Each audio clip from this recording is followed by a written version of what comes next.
성경 말씀 보도록 하겠습니다. 신명기 1장 26절부터 33절, 26절부터 되어 있는데요. 신명기 1장 29절부터 33절까지 한 절씩 교독하겠습니다. 내가 너희에게 말하기를 그들을 무서워하지 말라, 두려워하지 말라. 너희보다 먼저 가시는 너희 하나님 여호와께서 애굽에서 너희를 위하여 너희 목에서 모든 일을 행하신 것 이제도 너희를 위하여 싸우실 것이다. 광야에서도 너희가 당하였거니와 사람이 자기의 아들을 아는 것 같이 너희의 하나님 여호와께서 너희가 걸어온 길에서 너희를 아느사 이곳까지 이르게 하셨느니라.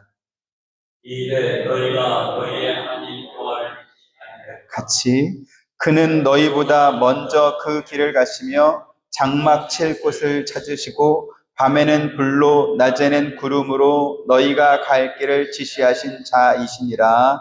아멘. 오늘 본문의 모세의 설교를 듣고 있는 사람들은 38년 전에 가나안 땅에 들어가지 못했던, 그래서 두 번째 주어진 이 기회를 놓치지 않아야 하는 이스라엘 백성들입니다. 우리도 살면서 실패를 자주 경험하지만 시간이 한참 지난 뒤에 돌이켜보면 무엇이 잘못됐는지, 그때 내가 이것이 아니라 다른 것을 선택했으면 더 나은 결과를 얻었을 텐데 하는 그러한 후회도 하게 됩니다.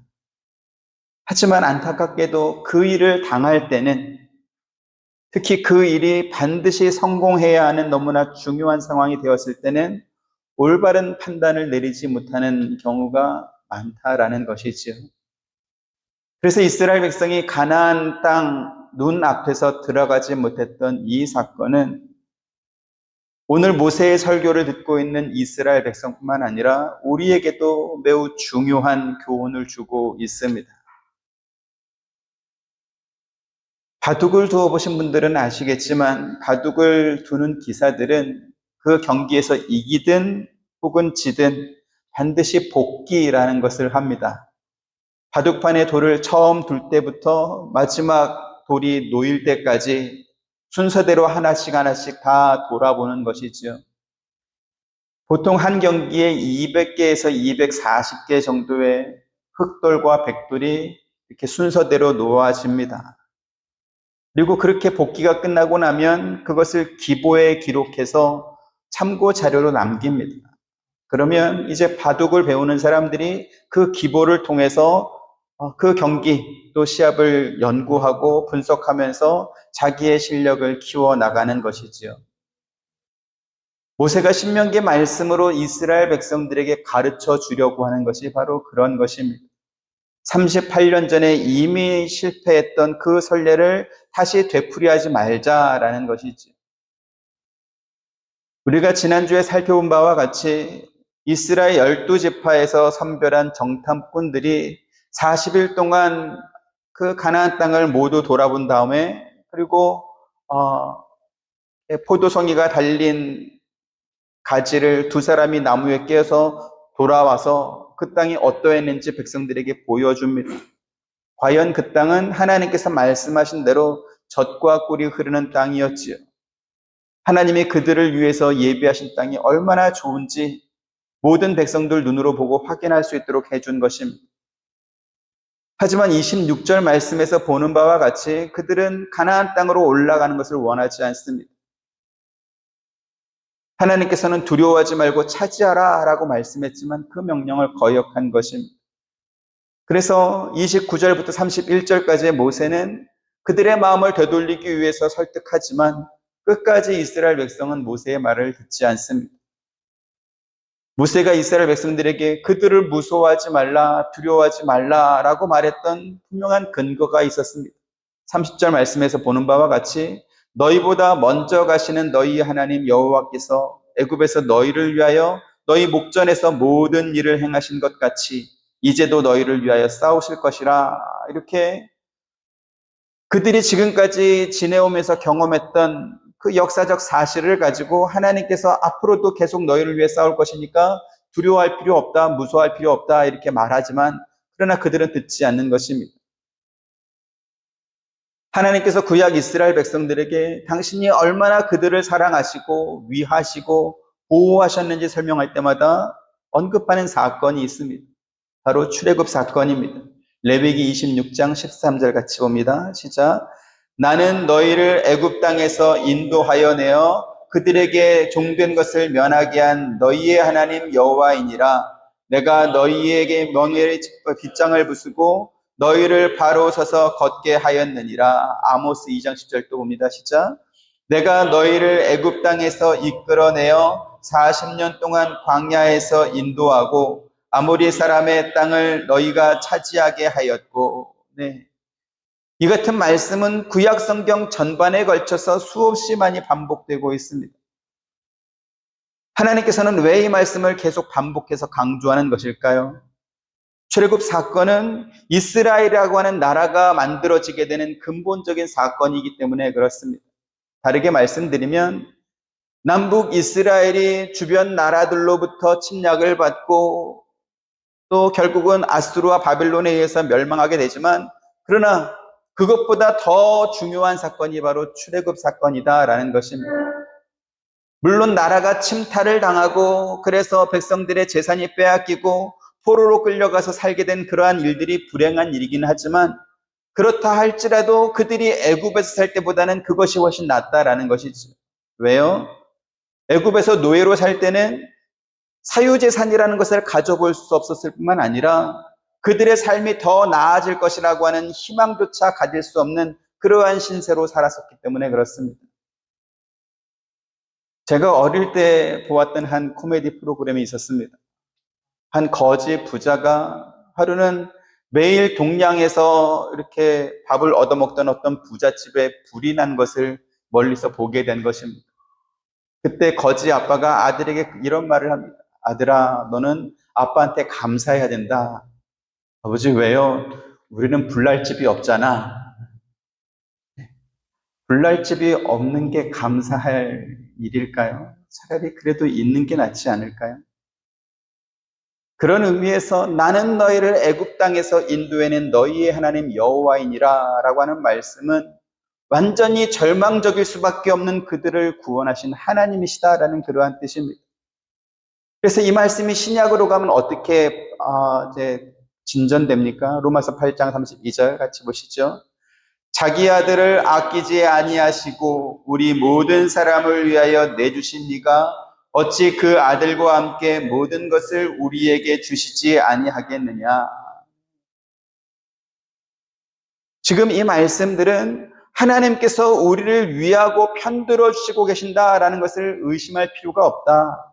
왜? 그렇지 않다면 왜 하나님께서 너희를 구원하셨겠느냐, 이러한 뜻입니다. 오늘 본문의 모세가 이스라엘 백성들에게 가나안 땅으로 들어가는 것을 무서워하지 말라, 두려워하지 마라 라고 말하면서 촉구했던 내용도 그와 같은 것이었습니다. 31절 또 같이 보시죠. 시작. 광야에서도 너희가 당하였거니와 사람이 자기의 아들을 아는 것 같이 너희의 하나님 여호와께서 너희가 걸어온 길에서 너희를 아느사 이곳까지 이르게 하셨느니라 하나. 네. 하나님께서 부모가 자기의 아들을 품에 안은 것 같이 너희를 안아서 이곳까지 인도해 오셨지 않냐? 그러니까 무서워할 필요 없다. 올라가자, 이렇게 말하는 거죠. 그러나 이스라엘 백성들은 32절 말씀과 같이 하나님의 말씀을 듣지 않습니다. 모세는 하나님께서 어떻게 그들을 그곳까지 인도했는지 다시 한번 또 그들을 설득합니다. 33절 또 봅니다. 시작. 그는 너희보다 먼저 그 길을 가시며 장막 칠 곳을 찾으시고 밤에는 불로 낮에는 구름으로 너희가 갈 길을 지시하신 자이시니라. 아멘. 그들이 머물 곳과 가야 할 길을 스스로 찾고 또 먹고 사는 문제를 스스로 해결해서 그 가데스 바네아까지 온 것이 아닙니다. 하나님께서 모두 다 해주셨습니다. 하지만 그럼에도 불구하고 그들을 그곳까지 인도하신 하나님을 믿지 못합니다. 왜요? 그것은 죄가 가진 특성 때문에 그렇습니다. 죄는 합리적이거나 객관적이지 않습니다. 마치 산사태가 나면 산 위에 있는 거대한 덩어리들이 산 밑으로 쏟아져 내려오는 것처럼 죄는 하나님을 의심하고 반대하는 쪽으로 쏟아져 내린다라는 것이지. 어떻게 해요? 이스라엘 백성들이 하나님에 대해서 한 말이 그것을 증명하고 있습니다. 26절, 27절 또 보죠. 그러나 너희가 올라가기를 원하지 아니하고 너희의 하나님 여호와의 명령을 거역하여 장막 중에서 원망하여 이르기를 여호와께서 우리를 인도하시고 아모리 족속의 손에 넘겨가시고 우리를 애굽 땅에서 인도하여 내셨다. 아무려면 하나님께서 그들을 미워해서 아모리 족속의 손에 의해서 멸망시키기 위해서 그들을 그곳까지 인도했겠습니까? 애굽에서 노예로 살던 그들을 그냥 가만히 내버려 뒀어도 그들은 일평생 벽돌이나 굽고 무거운 돌짐을 나르면서 성 쌓고 피라미드 쌓다가 그러다가 죽을 것입니다. 하나님께서 뭐가 아쉬워서 그들을 위해서 애굽에다가 10가지 재앙을 내리시고 홍해도 가르시고 만나와 물도 매일 그들에게 제공해 주면서 그들을 그곳까지 인도하셨겠습니까? 그런데 눈밭에서 굴리기 시작한 그 눈덩어리가 구르면 구를수록 그 크기가 커지는 것처럼 그들 가운데 시작된 죄는 하나님을 반대하는 쪽으로, 하나님을 의심하고 반대하는 쪽으로 급격하게 커지고 있습니다. 그리고 그와 같은 모습은 뱀이 에덴 동산의 아담과 하와를 유혹해서 하나님께서 먹지 말라고 금하신 선악과를 따먹게 함으로 말미암아 끝내 죄를 범하게 하시는 모습과 너무나 닮아 있습니다. 뱀이 하와를 유혹할 때 했던 말이 뭐였습니까? 창세기 3장 4절 5절 보시죠. 뱀이 여자에게 이르되 너희가 결코 죽지 아니하리라. 너희가 무엇을 먹는 날에는 너희는 이미 알아서 하나님과 같이 되어 사람을 알 줄 하나님이 아시리라. 네. 뱀이 하와에게 뭐라고 말합니까? 하나님은 너희가 그걸 따먹고 하나님처럼 될까봐 선악과를 먹지 말라고 했다라고 하는 하나님에 대한 의심의 돌을 그들에게 던져주고 불신의 그 눈밭에서 그 의심의 돌덩어리를 굴리게 만들었습니다. 그래서 하나님 혼자 선악과를 독차지하고 모든 권한과 지위를 누리면서 자기들에게는 찌끄러기 안 좋은 걸 주고 나서는 마치 모든 것을 다 준 것처럼 그렇게 위선을 떠는 분이구나 이렇게 의심하도록 만든 것이죠. 그런데 뱀의 말을 듣고 하나님을 거역했던 아담과 하와가 보였던 이와 같은 반응은 오늘날 신앙생활하는 우리에게서도 다르지 않게 비슷하게 나타납니다.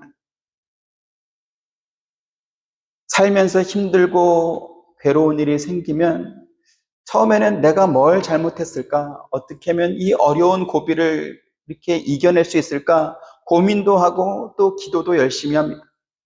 그런데 열심히 기도했음에도 불구하고 그 어려움이 해결되지 않고 계속 이어지면 어떻게 됩니까? 왜 하나님은 내 기도를 안 들어주시지?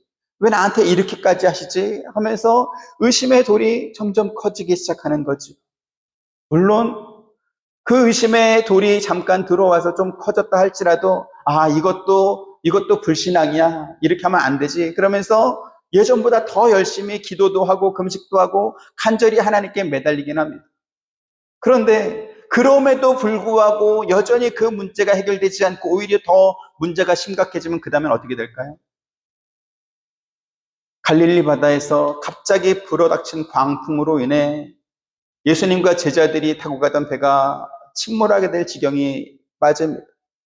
그때 제자들이 예수님께 한 말이 있습니다. 마가복음 4장 36절 38절 그들이 무리를 떠나 예수를 배에 계신 그대로 모시고 가매 다른 배들도 함께 하더니 큰 광풍이 일어나며 물결이 배에 미쳐 들어와 배 가득하게 이르러 같이 예수께서는 고물에서 베개를 베고 주무시더니 제자들이 깨우며 이르되 선생님이여 우리가 죽게 된 것을 돌보지 아니하시나이까 하니 도대체 예수님은 어떤 분이시길래 광풍으로 인해서 바닷물이 배에 들어와서 가득하게 되고 그래서 침몰할 지경이 되었는데 그때까지 베개를 베고 잠을 잘 수 있을까요? 제자들이 주무시는 예수님을 깨우면서 했던 말은 그래서 너무나 상식적이고 또 당연한 그런 항의였습니다. 그 물을 빨리 퍼내지 않으면 지금 모두가 죽게 생겼는데 어떻게 예수님은 그렇게 이기적이고 한가하게 무책임하게 잠을 계속 잘 수 있냐라는 것이죠. 그런데 잠에서 깬 예수님께서 그 바람과 바다를 잔잔하게 하신 후에 제자들에게 이렇게 말씀하십니다. 39절 40절 또 봅니다. 예수께서 깨어 바람을 꾸짖으시며 바다더러 이르시되 잠잠하라 고요하라 하시니 바람이 그치고 아주 잔잔하여지더라. 이에 제자들에게 이르시되 어찌하여 이렇게 무서워하느냐 너희가 어찌 믿음이 없느냐 하시니 네. 예수님이 그 배에 계시지 않습니까? 그러면 배가 침몰하겠습니까? 다 같이 죽겠습니까? 그렇지 않다라는 것이죠. 이전에 어떤 일이 있었죠? 오병이어의 기적이 있었습니다. 그것만 있었습니까? 그 앞에 귀신도 쫓아내고 병자도 고치고 예수님이 행하신 기적들이 너무나 많습니다. 근데 어찌하여 너희가 믿음이 없냐? 내가 너희와 함께 했는데 아무려면 너희를 죽도록 내가 내버려 두겠느냐? 지금 이 말씀을 하는 거죠. 애굽에서 구원받은 이스라엘 백성이 광야 생활 2년여를 거치고 지금 가데스 바네아까지 올 수 있었던 것은 모세가 지금 그들에게 말한 바와 같이 하나님께서 그들을 인도하시고 보호하시고 먹여주셨기 때문입니다. 그들이 원망했던 것처럼 만약에 하나님께서 그들을 멸망시키려고 하는 의도가 조금이라도 있었다면 그 멀리까지 그들을 데리고 올 이유가 하나도 없습니다. 정탐꾼들이 보고 와서 보고했던, 그래서 그들이 무서워하고 두려워했던 거인의 후손 아낙 자손이 가나안 땅에 지금 살고 있긴 합니다. 하지만 그 거인족 속에 사는 가나안 땅은 그래 봐야 소수민족에 불과한 것입니다. 아주 작은 땅에 불과합니다. 그에 비해서 그들이 노예로 살던 애굽 땅은 어떻습니까? 당시 제국으로 불리던 더 강성한 나라였다라는 것이죠.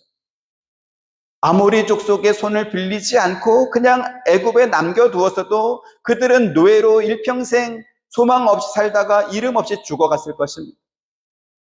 그것만 있었겠습니까? 본문 31절에 모세가 말한 것처럼 홍해바다에서 그들을 죽이게 할 수도 있었을 것이고 사막 광야에서 만나나 물을 내주지 않았다면 거기서 그들은 죽었을 것입니다. 하지만 하나님께서는 그 모든 길에서 그들을 품에 안아서 그곳까지 인도하셨던 것이죠. 그러나 하나님에 대한 의심의 돌이 그들 가운데 들어오자 그 의심의 돌은 빠르게 굴러가며 비탈길을 내려가면서 그 덩치를 점점 더 크게 만들고 있습니다. 그리고 실제적인 정황들이 보이기 시작하는 거죠. 29절 같이 봅니다. 시작. 우리가 어디로 가랴? 우리의 형제들이 우리를 낙심하게 하여 말하기를 그 백성은 우리보다 장대하며 그 성읍들은 크고 성곽은 하늘에 닿았으며 우리가 또 거기서 아낙 자손을 보았노라 하는도다 하기로. 네. 여기 지금 이들이 말한 우리의 형제들은 누구입니까? 각 지파에서 뽑은 대표자들입니다. 그들 가운데 가장 지혜롭고 용맹하며 거짓 보고를 할 이유가 없는 신뢰할 만한 사람들입니다. 그런데 그 사람들이 그 가나안 땅을 정탐하고 와서 무슨 말을 했다고요? 그 백성은 우리보다 장대하고 그 성읍들은 크고 성곽은 하늘에 닿았더라. 우리가 거기서 거인의 후손인 아낙 자손을 보았다. 이런 말을 하는 겁니다. 하나님이 우리를 죽이려고 여기까지 데리고 왔다. 이렇게 의심의 돌이 그들 속에 들어오자 어떤 증거가 나타났다고요? 그들이 들어가려고 했던 그 땅에는 거인의 후손인 아낙 자손이 이미 살고 있다라는 사실을 확인한 것입니다. 오늘날 우리의 신앙을 병들게 하고 실패하게 하는, 그래서 하나님에게서부터 멀어지게 하는 것이 있습니다. 무엇입니까? 바로 죄의 특성인 하나님을 의심하고 반대하게 하는 것입니다. 괜히 의심하고 괜히 반대하겠습니까? 그럴 만한 이유가 있고 그럴 만한 증거가 있으니까 그것에 근거해서 하나님을 의심하는 거지요. 이스라엘 각 지파에서 최고로 똑똑하고 용감하며 신뢰할 만한 사람들을 대표로 보내는데 그들이 돌아와서 12명 가운데 10명이 똑같은 말을 했다면 그 말은 신뢰할 만하지 않겠습니까? 하지만 그들이 근거로 제시한 이유와 증거에는 지난 2년 동안 하나님께서 어떻게 그들을 보호하시고 그곳까지 인도하셨는지 그 하나님에 대한 지식과 경험은 제외되어 있는 것입니다. 배제되어 있는 것입니다. 하나님은 어떤 분이었습니까? 그들을 애굽에서 구원하신 여호와 하나님이었습니다. 히브리서 11장 1절부터 3절 보죠. 시작. 믿음은 바라는 것들의 실상이요 보이지 않는 것들의 증거니 이들이 이로써 증거를 받았느니라. 같이 믿음으로 모든 세계가 하나님의 말씀으로 지어진 줄을 우리가 아나니 보이는 것은 나타난 것으로 말미암아 된 것이 아니니라. 네. 믿음은 보이지 않는 것들의 증거라고 했고 우리보다 앞서간 믿음의 선조들도 그와 같은 믿음을 통해서 하나님께 인정을 받았다 이렇게 말합니다. 어떤 믿음입니까? 이 세상의 모든 것이 하나님의 말씀으로 창조되었다는 것을 믿는 것입니다. 보이는 것은 보이지 않는 것을 통해서 만들어졌다라는 것이죠. 보이지 않는 것이 무엇입니까? 천지를 창조하신 하나님이요 그분의 말씀입니다. 말씀이라고 말씀드리니까 우리가 가진 성경책을 생각하기 쉽습니다. 그래서 그래봐야 책에 불과한 성경이 무슨 힘과 권위를 가질까 의심하는 사람들도 있습니다. 그런데요, 말씀은 그것을 말한 이가 누구냐에 따라서 그 권위가 달라집니다. 예를 들면 이런 것입니다. 현재 미국의 연방준비위원회 의장은 제롬 파월이라는 사람입니다. 저나 여러분이나 이렇게 평범한 시민들은 연방준비은행이 뭔지 또 제롬 파월이라는 사람이 무슨 영향력을 발휘하는지 전혀 알지 못하고 신경 쓰지도 않습니다. 하지만 금융이나 증권 계열에서 일하는 사람이나 혹은 기업하는 사람이나 또는 미국 은행의 금리에 영향을 받는 세계 대부분 나라는 트럼프 대통령보다는 제롬 파월이 무슨 말을 하는지에 훨씬 더 귀를 기울이고 주목합니다.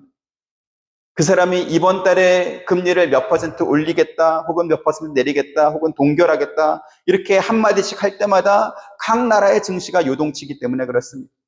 그것은 지금까지의 역사적 통계로 나와 있고, 현재적이고 실제적인 영향력으로 증명되고 있는 것입니다.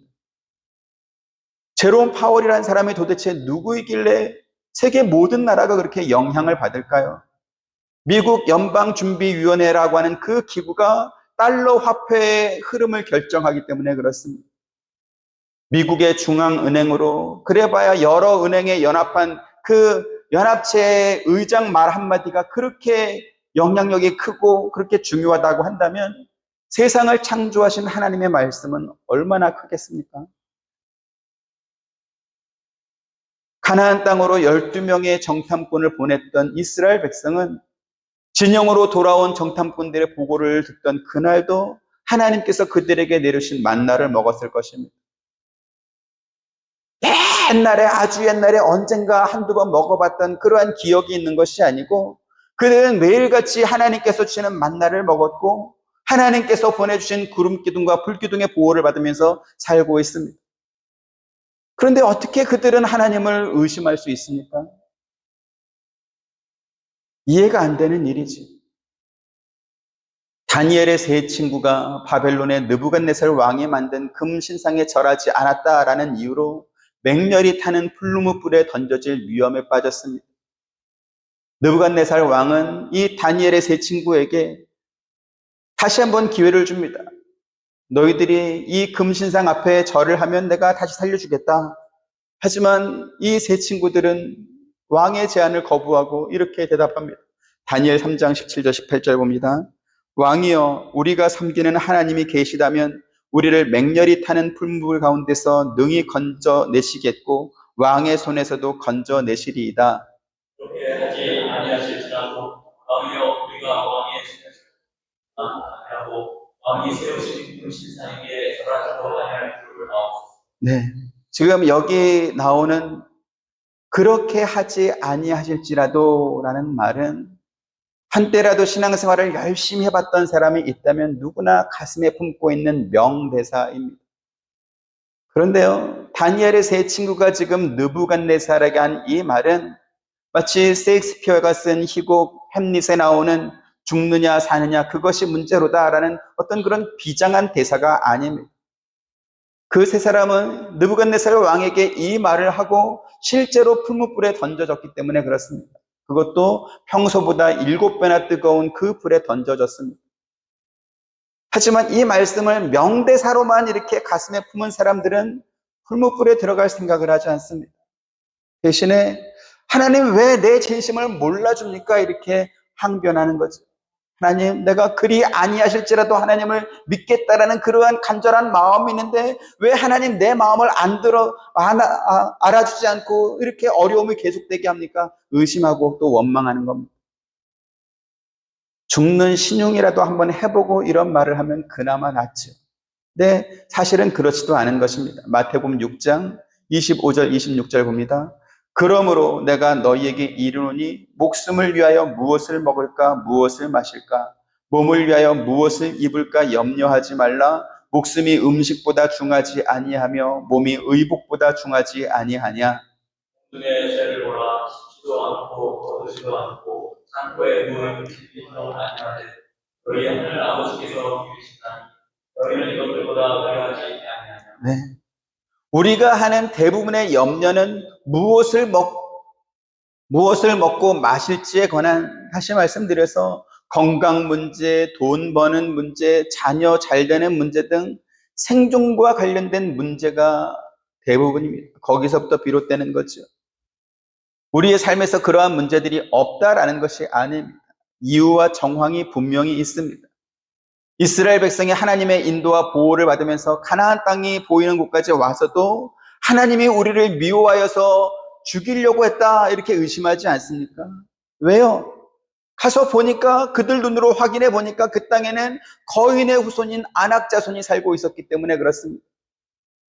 그들의 성은 너무나 높았기 때문에 어떻게 공격해 볼 엄두가 나지 않은 그러한 요새와 같았기 때문에 그렇습니다.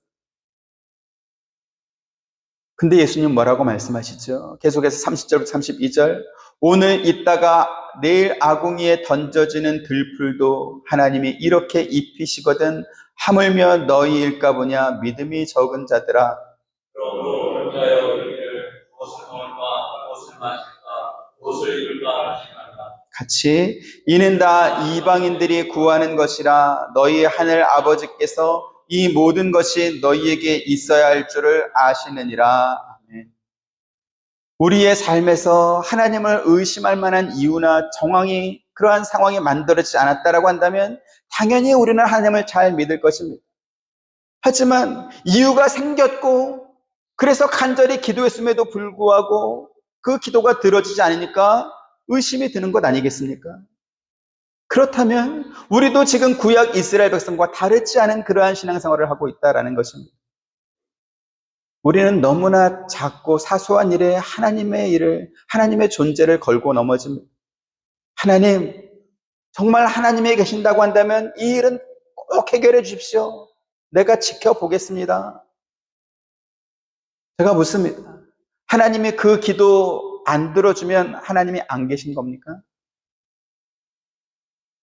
그 기도 안 들어주면 하나님의 존재는 없는 것입니까? 그렇지 않습니다. 예를 들죠. 여러분들이 삼성이나 애플 스마트폰을 사용하고 계실 것입니다. 그러면 삼성이나 애플 스마트폰을 사용하고 있다라면 그것을 만든 회사는 존재하는 겁니까? 존재하지 않는 겁니까? 존재하죠. 내가 삼성 스마트폰을 사용하고 있으면 그걸 만든 회사가 존재하는 겁니다. 애플 스마트폰을 사용하고 있으면 그걸 만든 회사가 또 존재하는 겁니다. 그거를 증명하기 위해서 추가로 무슨 증거를 다시 또 제시해야 됩니까? 그렇지 않죠. 저와 여러분이 하나님이 창조하신 세상 속에서 살고 있지 않습니까? 그렇다면 우리의 소원이나 우리의 기도가 응답되는 여부와 관계없이 하나님의 존재는 이미 증명되었다라는 것입니다. 그러면 가나안 땅에 정탐꾼을 보냈던 이스라엘 백성들은 왜 하나님을 의심했을까요? 그것은 그 하나님이 자기들 마음에 들지 않았기 때문에 그렇습니다. 하나님이 안 계셔서 그런 것이 아니고 그 하나님이 자기들 마음에 들지 않았기 때문에 하나님을 의심하는 것입니다. 하나님께서는 그들에게 무서워하지 말고 두려워하지 말고 믿고 들어가면 된다라고 말씀하셨지만 그 말씀을 믿고 들어가야 될 순간이 오자 그들이 어떻게 했다고요? 자기들이 최종 결정권을 가지고 우리 못 가, 나 안 들어갈 거야 이렇게 했다라는 것입니다. 우리의 믿음이 현실이라고 하는 장벽을 뛰어넘지 못하고 계속 실패하는 이유가 바로 여기 있습니다. 어떤 중요한 사건이 발생하기 전까지는 죽으면 죽으리이다 그리 아니하실지라도와 같은 이러한 비장한 명대사를 가슴에 품고 있지만 막상 사건이 발생하면 그래서 믿음을 사용해야 될 순간이 오면 나 못해 그리고 뒤로 자빠지는 것입니다. 우리가 읽는 이 성경은요, 토정 비결이나 혹은 주역책처럼 사람들에게 언제 어디로 가면 귀인을 만나서 좋은 일이 생길 것이다, 어느 쪽으로 이사 가면 안 된다, 어느 날은 귀신이 없는 손 없는 날이니까 안 된다, 이런 것을 가르쳐 주지 않습니다. 대신에 이렇게 말씀하죠. 민수기 15장 41절 같이 봅니다. 시작. 나는 여호와 너희 하나님이라. 나는 너희의 하나님이 되려고 너희를 애굽 땅에서 인도해 내었느니라. 나는 여호와 너희의 하나님이니라. 네, 나는 너희를 애굽 땅에서 인도해낸 너희 하나님 여호와이다. 이사야 44장 6절 또 봅니다. 시작. 이스라엘의 왕인 여호와, 이스라엘의 구원자인 만군의 여호와가 이같이 말하노라. 나는 처음이요 나는 마지막이라. 나 외에 다른 신이 없느니라. 네, 나는 너희의 왕이고 너희의 구원자다. 나 외에 다른 신이 없다. 나는 처음이고 마지막이다. 하나님께서 당신의 백성들에게 어떻게 자신을 증명하시는지 보이십니까? 하나님은 자기를 증명하기 위해서 다른 어떤 것을 내놓으실 필요가 없습니다. 나는 여호와 너희의 하나님이다. 이 말 한마디에 모든 것이 다 증명되어 있기 때문에 그렇습니다. 성경이 우리에게 요구하는 것은 분명하고 단순합니다. 하나님을 의심하다가 가나안 땅에 들어가지 못했던 사람들처럼 우리의 믿음이 사용되어야 될 그 순간마다 의심의 돌을 굴리는 그러한 자리로 들어가지 말라라는 것이죠. 열왕기하 6장에 보면 북이스라엘의 여호람이 왕으로 있을 때 아람왕 벤하닷이 군대를 이끌고 와서 사마리아 성을 포위하는 그러한 사건이 나옵니다. 이전에도 아람왕 벤하닷이 북이스라엘을 침공한 적이 있었습니다. 그때 엘리사가 하나님께 기도해서 그들의 눈을 멀게 하고 공격해온 그 아람 군대가 오히려 이스라엘의 포위가 되게 만드는 그러한 일이 있었습니다. 그때 여호람 왕이 엘리사에게 묻습니다. 내가 그들을 공격해서 저들을 다 죽일까요? 그러자 엘리사가 아니요 왕이요 그렇게 하지 말고 그들에게 떡과 물을 줘서 먹게 하고 그리고 돌려보냅시다. 그래서 돌려보낸 것이지. 그런데 그렇게 엘리사와 여호람의 은혜를 받고 무사히 고국으로 돌아갔던 벤하닷이 다시 군사를 이끌고 재차 북이스라엘 수도인 사마리아를 공격한 것입니다. 이전에 한번 실패한 경험이 있기 때문에 벤하닷은 섣불리 사마리아 성을 공격하기보다는 그 성을 에워싸서 그래서 외부와의 통행을 끊고 성 안에 있는 모든 식량이 고갈되기를 기다렸습니다. 그러자 이러한 일이 벌어지는 것입니다. 열왕기하 6장 25절 같이 봅니다. 시작. 아람 사람이 사마리아를 에워싸므로 성중이 크게 줄여서 나귀 머리 하나에 은 80세겔이요 비둘기 똥 4분의 1갑에 은 5세겔이라 하니. 네. 이스라엘 사람들은 나귀를 부정한 짐승으로 여겼기 때문에 먹지 않았습니다. 하지만 먹을 음식이 떨어지자 나귀 머리가 먹을 게 많겠습니까? 그런데 그 나귀 머리까지도 구할 수 없는 그러한 상황이 벌어지는 것이지.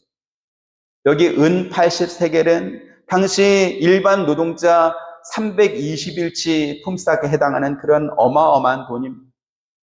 그렇게 비싼 가격에 팔린 거죠. 여기 지금 비둘기 똥이라고 번역된 단어는 다른 성경에 합분태라고 되어 있습니다. 사람이 먹지 않는 사료용 콩입니다. 그런데 여기 4분의 1갑은 약 500g 정도 되거든요. 사람이 먹지 않는, 그전에는 사람이 먹지 않던 그 사료용 콩 500g이 20일치 품삯에 해당할 만큼 그렇게 비싼 가격에 팔렸다라는 것이죠. 상황이 여기까지 이르자 어떤 일이 벌어졌냐면 부모가 자기 자식을 잡아먹는 그러한 참혹한 사건이 벌어지게 되었습니다. 계속해서 28, 29절 봅니다. 또 이르되 무슨 일이냐 하니 여인이 대답하되 이 여인이 내게 이르기를 네 아들을 내놓아라. 우리가 오늘 먹고 내일은 내 아들을 먹자 하매 드디어 내 아들을 찾아 먹으니 그날에 내가 그 여인에게 이르되 내 아들을 내놓아라. 우리가 먹으리라 하나 그가 그의 아들을 숨겼나이다. 네. 여호람 왕은 지금 사마리아 성이 이렇게 된 이유가 예전에 아람 군대를 붙잡았을 때 그 군대를 멸하지 않고 돌려보낸 엘리사 때문이다 이렇게 생각하고 사람을 보내서 엘리사를 죽이려고 했습니다. 계속해서 31절 또 옵니다. 시작.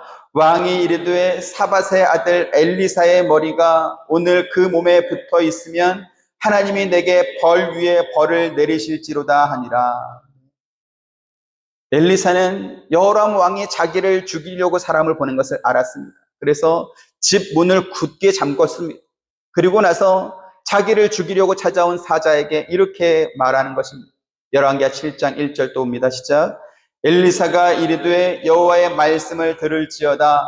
여호와께서 이르시되 내일 이맘때에 사마리아 성문에서 고운 밀가루 한 스아를 한 세겔로 매매하고 보리 두 스아를 한 세겔로 매매하리라 하셨느니라.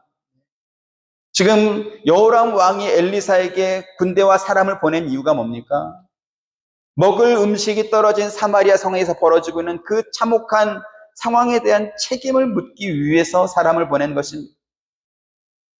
부모가 자식을 잡아먹게 되는 그러한 상황이 벌어졌기 때문에 이제 그에 대한 책임을 엘리사에게 전가해서 엘리사를 죽여서라도 이렇게 분노한 백성들의 민심을 달래야 될 그러한 필요가 생겼던 것이죠.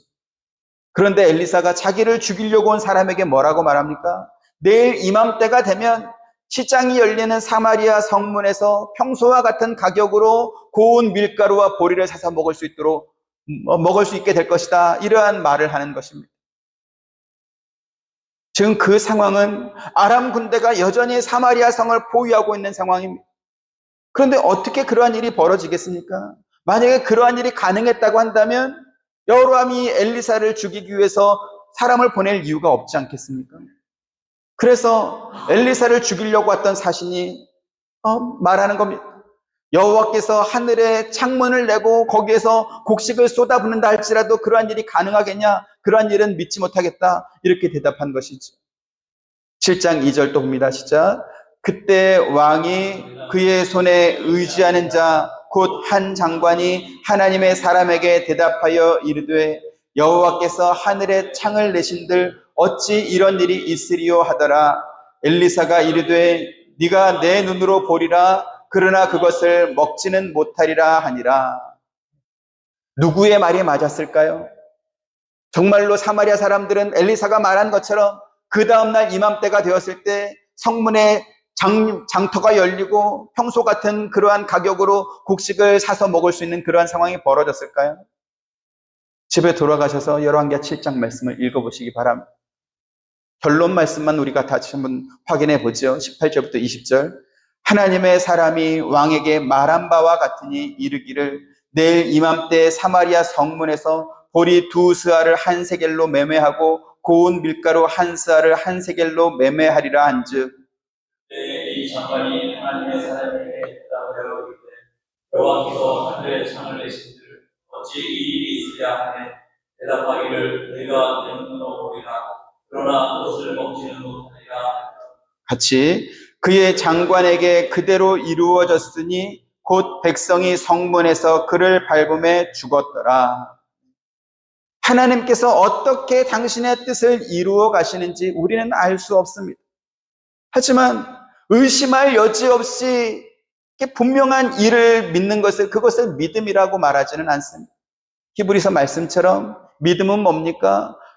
바라는 것을 실물로 받은 것으로 또 보이지 않는 것을 증거로 받은 것으로 여기는 것, 그것이 믿음입니다.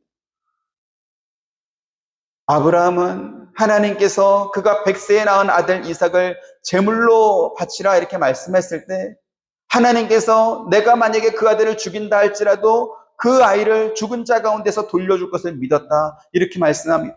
히브리서 11장 17절부터 19절. 아브라함은 시험을 받을 때에 믿음으로 이삭을 드렸으니 그는 약속들을 받은 자로 돼 그 외아들을 드렸느니라.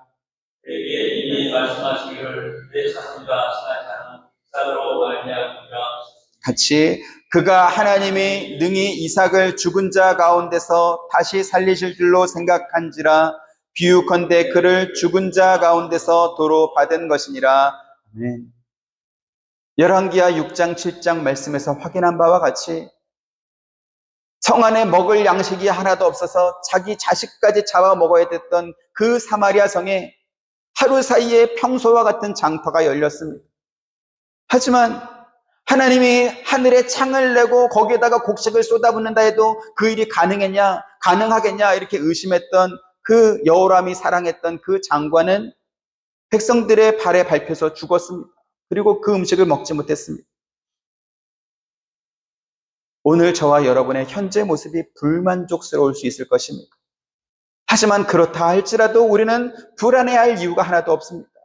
왜요? 하나님께서 저와 여러분을 사랑하신다는 그 사실이 변하지 않기 때문에 그렇습니다. 이스라엘 백성이 가데스 바네아에서 모세의 말을 듣지 않고 하나님을 의심하고 원망했던 것처럼 그러한 이유와 엘리사의 말을 들은 그 장관, 그 사신이 그 말을 믿지 못했던 이유가 똑같습니다. 뭐였죠? 그들이 살면서 취득했던 지식과 정보와 경험과 모든 것을 판단해 봤을 때 하나님께서 말씀하신 그 말씀이 이루어질 거라는 확신이 들지 않았기 때문에 그렇습니다.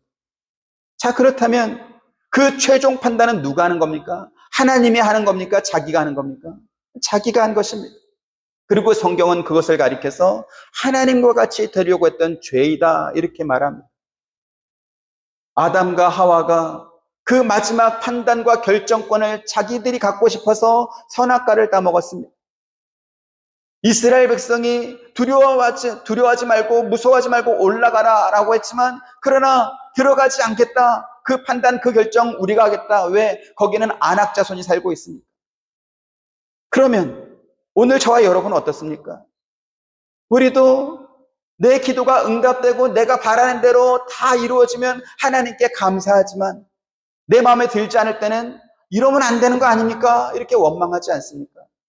자, 그렇다면 가나안 땅에 목전에 와서도 들어가지 않겠다라고 거부했던 이스라엘 백성과 우리가 똑같다라는 것입니다. 똑같은 죄를 범하는 것입니다. 불신앙은 그래서 너희가 하나님을 믿겠다는 거냐 안 믿겠다는 거냐, 안 믿는 거는 불신앙이다. 그것만 있는 것이 아닙니다. 내가 원하는 것을 두고서 하나님을 시험하는 것, 그것도 불신앙입니다. 엄마랑 같이 마트에 온 어린아이가 장난감 코너에 서가지고 엄마 이거 사줘, 이거 안 사주면 엄마는 엄마가 아니야 이렇게 말합니다. 졸라대는 것이죠. 그러면 엄마가 그 장난감 안 사주면 엄마가 아닌 것입니까? 그것과는 전혀 상관없지요. 만약에 그 아이가 그 앞에서 움직이지 않고 생떼를 부리면 어떻게 해야 됩니까? 울지 않게 해주려고 뭐라도 하나 주어줘야 됩니까? 그거 아니죠. 버르장머리를 고쳐야 되는 것입니다. 엄마가 판단했을 때 아이에게 필요하다 싶으면 사줄 것이고 필요치 않다 그러면 사주지 않을 것입니다. 사주는 것도 사랑이고 안 사주는 것도 사랑입니다. 그렇지 않습니까? 하나님은 우리를 사랑하실 뿐만 아니라 그분이 하시는 모든 일들이 의롭습니다. 그래서 우리가 하나님께 감사한다라고 할 때 그 감사는 어떤 것입니까? 내 소원이 이루어졌기 때문에, 내 기도가 응답됐기 때문에 감사하는 것입니까? 물론 당연히 그때도 감사해야 되겠지만, 그러나 감사는 뭐냐면 하나님의 주권과 통치하심에 대한 전적인 동의가 있는 것입니다. 그리고 그 동의가 우리의 순종으로 표현되는 것, 그것이 바로 감사일 것입니다. 앞서 말씀드린 바와 같이 그렇게 하지 아니하실지라도 라는 이 말은 연극의 명대사가 아닌 실제로 그렇게 살아내는 것입니다. 오늘날 성도들의 신앙은 마치 연극 무대에 선 배우처럼 보일 때가 많습니다. 죽으면 죽으리다 라는 그러한 비장한 각오가 담긴 그러한 명대사 하나씩을 가슴에 이렇게 품고서 언젠가 내가 순교해야 되는 상황이 온다면 내가 장렬히 죽음으로 순교하리라, 이러한 생각을 안 해본 사람이 있을까요? 한번 물어보실래요? 옆에 분들에게. 그런 적 있냐 없냐? 아마 다 있을 겁니다. 그런데요, 순교랑 비교할 수도 없는 훨씬 초보적 단계라고 할 수 있는 먹고 사는 문제가 걸리고 자존심 문제가 걸리고 억울한 문제가 걸리면 참지 못하고요, 모든 내 안에 있는 성격들이 다 튀어나옵니다. 말도 잘하고 성경도 잘 외우고 기도도 잘하고 교회 봉사도 열심히 잘하는데 정작 믿음이 필요한 그 시기가 오면, 하나님의 주권에 순종해야 되는 그때가 오면 쉽게 동의해 주지 않는 것입니다. 내 생각과 다르고 내가 하고 싶은 방법과 다를 때 반대하는 것을 중단하지 않습니다. 꺾지 않습니다. 교회 안에서 반대하다가 그 반대가 이루어지지 않으면 피켓 만들어가지고 교회 앞에 서가지고 반대합니다. 근데 그러다가 안 되면 어떻게 합니까? 방송사에 고발해가지고 그것을 알려달라고 말을 합니다. 하나님께서 그 교회에 어떻게 하나님의 뜻을 이루어 가시는지에 대해서는 생각하지 않습니다. 알고 싶지도 않습니다. 내 생각이 옳고 내 판단이 옳고 내가 하려고 하는 이 방법이 옳으니까 이대로 안 하면 나는 반대할 거야. 나는 동의하지 못해. 한국 교회가 그렇게 무너졌습니다. 교회 바깥에 있는 사람들이 볼 때 교회는 어떤 곳이냐? 부정한 방법으로 성도들의 헌금을 모아가지고 재산을 불리는, 그래서 교회는 악덕 기업처럼 보이고 목사는 악덕 기업주처럼 보이는 그러한 상황이 만들어지고 말았습니다. 그렇게 되다 보니까 교회에서 전하는 복음이 어떻게 복음으로 들리겠어요? 성도들의 귀를 즐겁게 해가지고 돈이나 뜯어내는 그러한 이상한 곳으로 보이지 않겠습니까? 그래서 처음에는 너나 잘하세요. 그러다가 나중에는 교회가 헌금을 그렇게 마음대로 사용하면 되냐? 그렇게 사용하면 안 된다. 우리가 가르쳐 줄 테니까 우리가 가르쳐 주는 대로 교회 헌금을 사용해라. 이렇게 간섭하기까지 합니다. 희한하게도 절이나 성당에는 그런 말 안 합니다. 교회한테만 그런 말을 합니다. 그리스도의 피로 세운 교회가 하는 일에 왜 예수님을 믿지도 않는 사람들이 들어와서 콩나라, 대추나라, 반나라 이렇게 간섭하는 것이죠. 왜 남의 집 가계부를 옆집 아저씨가 이렇게 간섭하는 겁니까? 있을 수가 없는 일이지. 제가 이런 이야기를 하려고 하면 오늘 밤새까지 해도 끝나지 않을 것입니다. 여러분, 믿음은 구호가 아닙니다. 감사는 명대사가 아닙니다. 성경에 나오는 믿음의 사람들을 보십시오. 그들은 그 믿음을 지키기 위해서 목숨을 걸고 살았고 그렇게 또 지켜냈습니다. 저와 여러분도 그렇게 믿어야 될 것이고, 우리가 그 말씀에 순종하는 삶을 통해서 증명되는 그러한 감사를 해야 될 것입니다. 그렇지 않고 말만 잘하는 신앙은 위기가 오면 도망치기 바쁩니다. 정탐꾼들의 보고를 듣고 하나님을 원망하면서 가나안 땅에 들어가기를 거부했던 사람들은 모세 시대의 사람만 있었던 것이 아닙니다. 오늘날 저와 여러분일 수도 있다는 것이죠. 그래서 여러분들의 지난 인생과 지난 신앙생활을 돌아보시길 바랍니다. 하나님의 은혜의 손길이 없었더라면 저와 여러분들이 오늘 이 자리에 있을 수도 없을 것입니다. 하나님께서 그만큼 증명해 보여주셨으면 이제는 우리도 제대로 된 신앙생활, 제대로 된 감사를 해야 되지 않겠습니까? 말뿐만 있는 그러한 고백이 아니고 저와 여러분들의 삶 속에서 녹여내고 또 그렇게 실천된, 그렇게 보여지는, 증명된 참 믿음과 참 감사를 하나님께 올려드리는 그러한 복된 신앙생활하는 저와 여러분 되시기를 주님 이름으로 축원드립니다. 은혜로우신 아버지 하나님, 감사합니다. 우리는 성경을 통해서 믿음을 배우고 감사를 배웁니다. 그렇다 보니까 언제나 남의 이야기여서 참 구약시대 그 사람들은 하나님을 의심했구나 이렇게 판단하고 생각하지만 나도 그런 사람이라는 생각은 하지 않습니다. 왜냐하면 우리도 그와 같은 사람이고 우리가 비겁하기 때문에 그렇습니다. 말뿐인 감사, 명대사로만 가지고 있는 그러한 신앙생활이 아니고 그 말씀 때문에 목숨을 내걸어야 하고 그 말씀 때문에 내 무릎이 부서져야 되는 그러한 상황이 왔을 때 기쁨으로 감사함으로 순종할 수 있는 살아내는 신앙생활하는 우리들이 될 수 있도록 우리의 믿음을 더하여 주옵소서. 예수님의 이름으로 기도드립니다. 아멘. 지금은 우리 주 예수 그리스도의 은혜와 하나님의 크신 사랑과 보혜사 성령님의 감화 감동 교통하심이 주의 말씀을 듣고 삶에서 순종으로 녹여내길 원하는 사랑하는 모든 성도님들의 머리 위에와 가정과 생업과 하시는 모든 일들 가운데 지금부터 영원토록 함께 있기를 축원하옵나이다. 아멘.